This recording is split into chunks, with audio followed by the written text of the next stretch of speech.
గురుగారు ఆకాశరాజు పుత్రిక పద్మావతి దేవి అలాగే పద్మ సరోవరంలో అవతరించినటువంటి పద్మావతి దేవి ఇద్దరు ఒకరేనా? మనకి వరాహ పురాణం భవిష్యోత్తర పురాణంలో ఈ వెంకటేశ్వర స్వామికి సంబంధించి చరిత్ర ఉంది. ఈ అమ్మవారు వేదవతిగా ఉన్నటువంటి అమ్మవారే రామాయణ కాలంలో రామచంద్రమూర్తికి సహకరించినటువంటి అమ్మవారు వేదవతి. ఆమెనే పద్మావతి దేవిగా వచ్చిందనేది మనకి ప్రమాణం. అంటే అర్థం ఏంటంటే రామాయణ కాలంలో రావణాసుడు సీతాదేవిని అపహరించడానికి వచ్చినప్పుడు ఆ సీతాదేవి ఆ పంచవటి క్షేత్రంలో పర్ణశాల లోపలికి వెళ్ళిపోయి అగ్నిశాలలో అగ్నిదేవుడిని ప్రార్థిస్తుంది. దుర్మార్గుడైన రావణాసుడు వచ్చాడు, నన్ను రక్షించమని, నా పవిత్రతని కాపాడమని ప్రార్థిస్తే అప్పుడు అగ్నిదేవుడు తన అగ్ని గుండంలో నుంచి వేదవతిని తీసుకొచ్చి, అమ్మ ఈమెని సీత రూపంలో ఉంచుతాను, నువ్వు నా వెంట వచ్చేయమని చెప్పి అగ్నిలోకానికి అసలు సీతాదేవిని తీసుకెళ్ళిపోయారు. ఈ వేదవతిని అక్కడ వదిలిపెట్టి వెళితే ఆ వేదవతినే అంతకుముందు వేదవతి శపించింది రావణాసురుని, నిన్ను నేను సంహరింపజేస్తాను అని, నా వల్లనే నువ్వు మరణిస్తావని అంతకుముందు ఆమె శపించింది. ఏదో బ్రహ్మలోకానికి ఒకసారి వేదవతి వెళ్తుంటే రావణాసుడు ఆమెను మోహించి పట్టుకోకపోతే అప్పుడు ఆమె శపించింది. ఈ శాపం కోసం సీతాదేవి స్థానంలో ఆమె వచ్చింది. ఇట్లా సీతాదేవి బదులు సంవత్సర కాలం పాటు లంకానగరంలో మహాకష్టాలు అనుభవించింది కనుక ఈ అవతారంలో రామచంద్రమూర్తి ఏకపత్ని వ్రతుడు కనుక ఈ ఏకపత్ని వ్రతమైనటువంటి రామాయణ కాలంలో ఇంకొక భార్య ఉండే అవకాశం లేదు కనుక నీకు భవిష్యత్తులో కలియుగంలో నేను వివాహం చేసుకుంటావని ఆమెని స్వామి అనుగ్రహిస్తారు.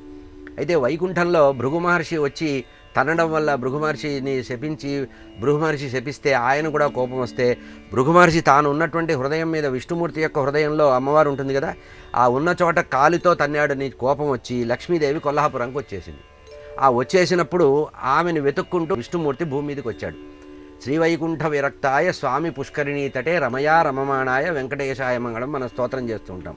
అంటే వైకుంఠం మీద విరక్తి కలిగి భూమి మీదకి వచ్చాట స్వామి.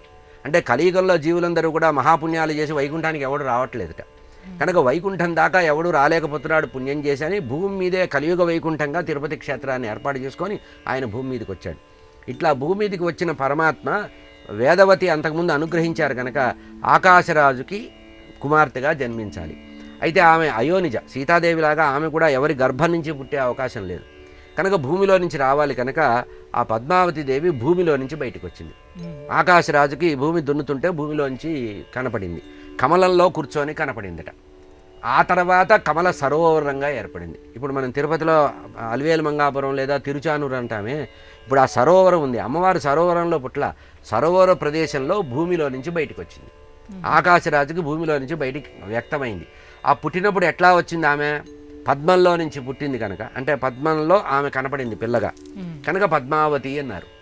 కనుక ఆ పద్మావతియే పుట్టిన ప్రదేశం అది. ఆ తర్వాత అక్కడ సరస్సు ఏర్పడింది. ఆకాశరాజు ఆమెను పెంచుకున్నాడు. ఆ భూమిలో కమలంలో పుట్టింది కనుక పద్మావతి అన్నారు. అంతేగాని ఆ ప్రదేశమే కానీ ఆమె నీళ్లలో నుంచి పుట్టల, ఆమె భూమిలో నుంచే పుట్టింది, అయోధ్యగా పుట్టింది. అయితే పుట్టినప్పుడు పద్మంలో ఆమె ఉద్భవించింది కనుక ఆమె పద్మావతి అని పిలిచారు. పద్మంలో నుంచి ప్రకటమైంది కనుక పద్మంలో ఉన్నప్పుడే స్వామి ఆకాశరాజు చూశాడు కనుక ఆమెని పద్మావతి అని పేరుతో వ్యవహరించారు.